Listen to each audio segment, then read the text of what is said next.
আকাশবাণী খবর পড়ছি প্রবাল বন্দ্যোপাধ্যায়। এখনকার বিশেষ বিশেষ খবর। গুজরাট সফরের দ্বিতীয় দিনে প্রধানমন্ত্রী নরেন্দ্র মোদী আজও গান্ধীনগরের বিভিন্ন কর্মসূচি রয়েছে। বিদেশমন্ত্রী এস জয়শঙ্কর জানিয়েছেন, পাকিস্তানের জঙ্গি গোষ্ঠীগুলো সেদেশের বিভিন্ন শহরে খোলাখুলিভাবে নিজেদের কার্যকলাপ পরিচালনা করছে। বিজেপি সাংসদ রবিশঙ্কর প্রসাদের নেতৃত্বে ভারতের সর্বদলীয় প্রতিনিধিদের দ্বিতীয় দলটি গতকাল প্যারিসে এক অনুষ্ঠানে বলেন, সন্ত্রাসবাদের বিরুদ্ধে ভারত একজোট হয়ে লড়াই করছে এবং আগামী দিনেও তা করবে। রাষ্ট্রপতি দ্রৌপদী মুর্মু আজ রাষ্ট্রপতি ভবনে এক অনুষ্ঠানে পদ্ম পুরস্কার প্রাপকদের হাতে পুরস্কার তুলে দেবেন। নির্বাচন কমিশন রাজ্যসভার 8টি আসনে দ্বিবার্ষিক নির্বাচনের জন্য নির্ঘণ্ট ঘোষণা করেছে। সুইজারল্যান্ডের নটউইলে বিশ্ব প্যারা অ্যাথলেটিক্স গ্রাঁ প্রির পুরুষদের F42 বিভাগে ভারতের মহেন্দ্র গুর্জর নতুন বিশ্ব রেকর্ড করে ইতিহাস সৃষ্টি করেছেন। আসছে বিস্তারিত খবরে। প্রধানমন্ত্রী তার গুজরাট সফরের দ্বিতীয় দিনে গান্ধীনগরের মহাত্মা মন্দিরে বিশেষ অনুষ্ঠানে যোগ দেবেন। সেখানে তিনি বিভিন্ন দপ্তরে 5,536 কোটি টাকারও বেশি মূল্যের একগুচ্ছ উন্নয়ন প্রকল্পের সূচনা করবেন। সেই সঙ্গে 1,006 কোটি টাকা ব্যয়ে নির্মিত 22,000 বাড়ির উদ্বোধন করবেন। গুজরাট আরবান গ্রোথ সোসাইটির 20 বছর পূর্তি উপলক্ষে আজ তিনি এক বিশেষ অনুষ্ঠানে যোগ দেবেন। সেই সঙ্গে 2025 নাগরিক উন্নয়ন বর্ষেরও সূচনা করবেন। একটি জনসভাতেও তার ভাষণ দেওয়ার কথা রয়েছে। গুজরাটের নাগরিক চিত্র আরও পরিকল্পনা মাফিক করে উন্নত মানের প্রশাসনিক ব্যবস্থা গড়ে তুলতেই 2005 সালে এই উদ্যোগ নিয়েছিলেন তৎকালীন মুখ্যমন্ত্রী নরেন্দ্র মোদী। সেই নাগরিক উন্নয়ন বর্ষ সূচনার 2 দশক পূর্তি হল। শ্রী মোদী আজ গান্ধীনগরের অনুষ্ঠানে উপস্থিত হয়ে গুজরাটের নাগরিক উন্নয়নের জন্য একগুচ্ছ নতুন উন্নয়ন প্রকল্পের সূচনা করবেন। এর আগে গতকাল ভুজে এক জনসভায় শ্রী মোদী পাকিস্তানের তীব্র সমালোচনা করে বলেন, ভারত যখন মানুষের মধ্যে সংযোগ স্থাপনকারী পর্যটনকে উৎসাহিত করছে, তখন পাকিস্তান সন্ত্রাসবাদকে পর্যটন হিসেবে বিবেচনা করছে। শ্রী মোদী অভিযোগ করেন, পাকিস্তান তাদের যুব সমাজের ভবিষ্যৎকে স্বার্থপরতার জন্য ধ্বংস করছে। তিনি জোর দিয়ে বলেন, অপারেশন সিন্দুর সন্ত্রাসবাদের বিরুদ্ধে ভারতের জিরো টলারেন্স নীতিকে সম্পূর্ণরূপে স্পষ্ট করে তুলেছে। অপারেশন সিন্দুরকে মানবতা রক্ষা এবং সন্ত্রাসবাদের অবসানের লক্ষ্য হিসেবে অভিহিত করে প্রধানমন্ত্রী জানান, ভারত দৃঢ়ভাবে সীমান্তবর্তী সন্ত্রাসবাদের বিরুদ্ধে লড়াই করছে এবং যারা এই সন্ত্রাসবাদকে মদত দেয় তারা দেশের শত্রু বলেও তিনি উল্লেখ করেন। 15 दिन तक हमने इंतजार किया कि पाकिस्तान आतंकवाद के खिलाफ कोई कदम उठाएगा, लेकिन शायद आतंकवाद ही उनकी रोजी रोटी। जब उन्होंने कुछ नहीं किया, फिर मैंने देश की सेना को खुली छूट दे दी। भारत के टारगेट पर आतंकवादियों के हेडक्वार्टर थे। ये दिखाता है कि हमारी सेना कितनी सक्षम और कितनी अनुशासित है। বিদেশমন্ত্রী এস জয়শঙ্কর জানিয়েছেন, পাকিস্তানের জঙ্গি গোষ্ঠীগুলো সেদেশের বিভিন্ন শহরে খোলাখুলিভাবে নিজেদের কার্যকলাপ পরিচালনা করছে। তাদেরকে অর্থনৈতিকভাবে সাহায্য করছে পাকিস্তান সরকার ও তার সেনাবাহিনী। জার্মানির একটি সংবাদপত্রের সাক্ষাৎকার দেওয়ার সময় জয়শঙ্কর আরও বলেন, অপারেশন সিন্দুরের মাধ্যমে ভারতের তরফ থেকে জঙ্গিদের উদ্দেশ্যে কড়া বার্তা দেওয়া হয়েছে যে সন্ত্রাসবাদী হামলার মূল্য তাদের দিতে হবে। এ প্রসঙ্গে তিনি উল্লেখ করেন, পহেলগাঁও জঙ্গি হামলার পর ভারতের পাল্টা জবাব ছিল যথাযথ।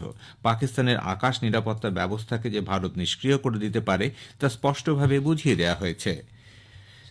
স্বরাষ্ট্রমন্ত্রী অমিত শাহ সন্ত্রাস ও নকশালবাদের বিরুদ্ধে মোদী সরকারের অনড় অবস্থানের কথা পুনর্ব্যক্ত করেছেন। পহেলগাঁওতে নিরীহ পর্যটকদের নির্মমভাবে হত্যার ঘটনা স্মরণ করে শ্রী শাহ অপারেশন সিন্দুরের মাধ্যমে পাকিস্তানের সীমান্ত পেরিয়ে জঙ্গি ঘাঁটি ধ্বংস করতে ভারতের দ্রুত ও নির্ণায়ক তৎপরতার কথা উল্লেখ করেন। মহারাষ্ট্রের নান্দেদে শ্রী শাহ গতকাল বলেন, এই অভিযানের মধ্যে দিয়ে সমগ্র বিশ্বের কাছে এই বার্তা পৌঁছেছে যে নতুন ভারত দেশের জনগণ ও সার্বভৌমত্বের পক্ষে বিপজ্জনক যে কোনো হুমকির কড়া জবাব দিতে প্রস্তুত। প্রতিরক্ষামন্ত্রী রাজনাথ সিং বলেছেন, সরকার দেশের প্রতিরক্ষা শিল্পক্ষেত্রকে আরও শক্তিশালী করে তুলতে প্রতিশ্রুতিবদ্ধ।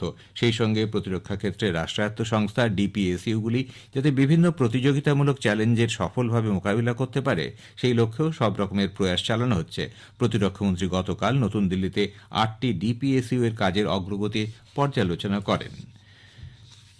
মালদ্বীপের বিদেশমন্ত্রী ড আবদুল্লাহ খলিল পহেলগাঁওয়ে সন্ত্রাসবাদী হামলার তীব্র নিন্দা করেছেন। যে কোনো ধরনের সন্ত্রাসবাদী লড়াইয়ে মালদ্বীপ ভারতের পাশে আছে এবং তার মোকাবিলায় পূর্ণ সমর্থন জানাবে বলে তিনি জানান।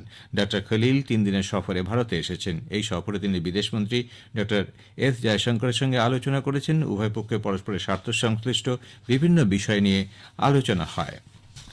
জঙ্গি কার্যকলাপের পেছনে পাকিস্তানের সমর্থনকে বিশ্বের কাছে ফাঁস করে দিতে ভারতের সর্বদলীয় প্রতিনিধি দল বিভিন্ন দেশ সফর করে সন্ত্রাসবাদের বিষয়ে দেশের আপোষের নীতির কথা তুলে ধরছে। বিজেপি সাংসদ রবিশঙ্কর প্রসাদের নেতৃত্বে একটি প্রতিনিধি দল ফ্রান্স সফর করছে। শ্রী প্রসাদ গতকাল প্যারিসে সেখানে বসবাসকারী ভারতীয়দের সঙ্গে এক মতবিনিময় অনুষ্ঠানে বলেন, সন্ত্রাসবাদের বিরুদ্ধে ভারত একজোট হয়ে লড়াই করছে এবং আগামী দিনেও তা করবে। গোটা বিশ্বের সামনে একথা তুলে ধরতে চায় ভারত। শ্রী প্রসাদ আরও বলেন, সন্ত্রাসবাদের বিরুদ্ধে ভারতের অবস্থান সুস্পষ্টভাবে বিশ্বের সামনে তুলে ধরতেই 7টি সর্বদলীয় প্রতিনিধি দলকে বিভিন্ন দেশে পাঠানো হয়েছে। We have come with great degree of pain and agony, but also there is a resolve that India will stand together in the fight against terrorism and tell the world that India is indeed united. 7 delegations have gone in different parts of the world. I am leading the delegation to Europe. Congress সাংসদ শশী থারুরের নেতৃত্বে আরেকটি সর্বদলীয় দলের সদস্য BJP সাংসদ Tejasvi Surya Guyana জাতীয় সংসদে পাকিস্তানের সন্ত্রাসবাদী তৎপরতার সমর্থনে বেশ কিছু নথি প্রকাশ করেন। পাকিস্তান যে গোড়া থেকেই ভারতের বিরুদ্ধে ছায়াযুদ্ধ চালিয়ে যাচ্ছে সে কথাও তিনি স্পষ্ট করে দেন। বিদেশ সচিব বিক্রম মিস্ত্রি 3 দিনের সফরে আজ মার্কিন যুক্তরাষ্ট্রে যাচ্ছেন। এই সফরে তিনি ওয়াশিংটন ডিসিতে মার্কিন প্রশাসনের শীর্ষ আধিকারিকদের সঙ্গে সাক্ষাৎ করবেন। চলতি বছরের ফেব্রুয়ারি মাসে প্রধানমন্ত্রী নরেন্দ্র মোদীর আমেরিকা সফরের সময় যেসব ক্ষেত্র নিয়ে কথা হয়েছিল সেগুলি খতিয়ে দেখবেন বিদেশ সচিব। খবর শুনছেন আকাশবাণী থেকে। রাষ্ট্রপতি দ্রৌপদী মুর্মু আজ রাষ্ট্রপতি ভবনে এক অনুষ্ঠানে পদ্ম পুরস্কার প্রাপকদের হাতে পুরস্কার তুলে দেবেন। এবছর সরকার মোট 139 জনকে পদ্ম পুরস্কার দেওয়ার কথা ঘোষণা করেন। এর মধ্যে 7 জনকে পদ্মবিভূষণ, 19 জনকে পদ্মভূষণ ও 113 জনকে পদ্মশ্রী। এর আগে রাষ্ট্রপতি প্রথম পর্যায়ে পুরস্কার বিতরণের অনুষ্ঠানে 71 জনকে পদ্ম পুরস্কার প্রদান করেন।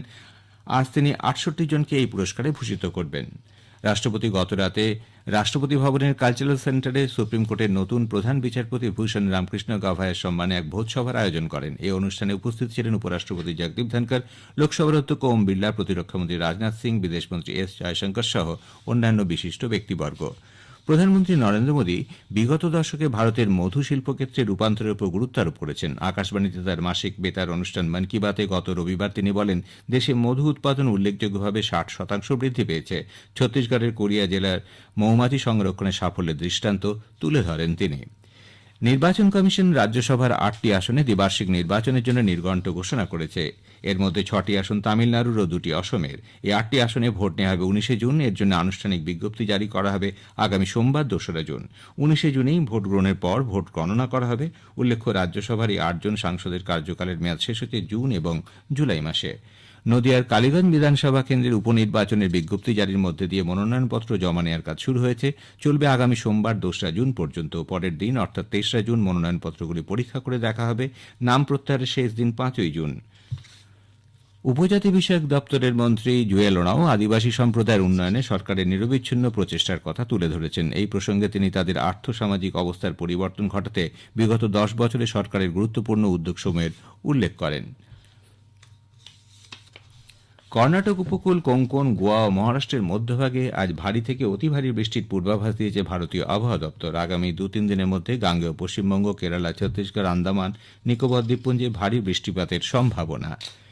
সুইজারল্যান্ডের নটউইলে বিশ্ব প্যারা অ্যাথলেটিক্স গ্রাঁ-প্রি পুরুষদের F42 বিভাগে ভারতের মহেন্দ্র গুর্জর নতুন বিশ্ব রেকর্ড করে ইতিহাস সৃষ্টি করেছেন। ওই বিভাগে 61.17 মিটার বর্ষা নিক্ষেপ করে তিনি স্বর্ণপদক পান। 27 বছর বয়সী গুর্জর ব্রাজিলের রবার্তো ফ্লুরিয়ানি এডনেলসনের রেকর্ড ভেঙে নতুন নজির গড়েছেন। এশিয়ান অ্যাথলেটিক চ্যাম্পিয়নশিপে 2025 আজ দক্ষিণ কোরিয়ার গুমিতে শুরু হচ্ছে। ভারত থেকে 60 জন খেলোয়াড় এই প্রতিযোগিতায় অংশ নিতে চলেছেন। এদের মধ্যে ভারতের অন্যতম অ্যাথলেটিক জ্যোতি ইয়ারাজি পারুল চৌধুরীর পারফরমেন্সের দিকে তাকিয়ে রয়েছে গোটা দেশ। সিঙ্গাপুর ওপেন ব্যাডমিন্টন প্রতিযোগিতা শুরু হচ্ছে। ভারতের পিভি সিন্ধু, লক্ষ্য সেন, সাত্বিক সাইরাজ, রাঙ্কিরেড্ডি, চিরাগ শেট্টি জুটি এই টুর্নামেন্টে অংশ নেবেন। টুর্নামেন্টের প্রথম দিনেই মহিলাদের সিঙ্গলসে দুবারের অলিম্পিক পদকজয়ী ষোড়শ স্থানাধিকারী পিভি সিন্ধু মুখোমুখি হবে কানাডার ওয়েন ঝু ঝাংয়ের। দিল্লি ও মিজোরাম আর ছত্তিশগড়ের নারায়ণপুরে স্বামী বিবেকানন্দ অনূর্ধ্ব 20 ফুটবল জাতীয় চ্যাম্পিয়নশিপের ফাইনালে মুখোমুখি হবে। আইপিএল ক্রিকেটে আজ লিগ পর্বের শেষ ম্যাচে Lucknow super giants royal Challengers বেঙ্গালুরুর বিরুদ্ধে খেলবে। লখনৌয়ের একানা ক্রিকেট স্টেডিয়ামে খেলা শুরু সন্ধ্যে 7:30টায়। শেষ করার আগে বিশেষ বিশেষ খবরের কিছু অংশ আবার পড়ছি। গুজরাট সফরের দ্বিতীয় দিনে প্রধানমন্ত্রী নরেন্দ্র মোদীর আজও গান্ধীনগরে বিভিন্ন কর্মসূচি রয়েছে। বিদেশমন্ত্রী এস জয়শঙ্কর জানিয়েছেন, পাকিস্তানের জঙ্গি গোষ্ঠীগুলো দেশের বিভিন্ন শহরে খোলাখুলিভাবে নিজেদের কার্যকলাপ পরিচালনা করছে। বিজেপি সাংসদ রবিশঙ্কর প্রসাদের নেতৃত্বে ভারতের সর্বদলীয় প্রতিনিধিদের দ্বিতীয় দলটি গতকাল প্যারিসে পৌঁছেছে। এক অনুষ্ঠানে সাংসদ বলেন, সন্ত্রাসবাদের বিরুদ্ধে ভারত একজোট হয়ে লড়াই করছে এবং আগামী দিনেও তা করবে। সুইজারল্যান্ডের নটউইলে বিশ্ব প্যারা অ্যাথলেটিক্স গ্রাঁ প্রির পুরুষদের F42 বিভাগে জ্যাভলিন থ্রোয়ে ভারতের মহেন্দ্র গুর্জর নতুন বিশ্ব রেকর্ড করে ইতিহাস সৃষ্টি করেছেন। খবর শেষ হল। এরপর স্থানীয় সংবাদ 10টা 10 মিনিটে।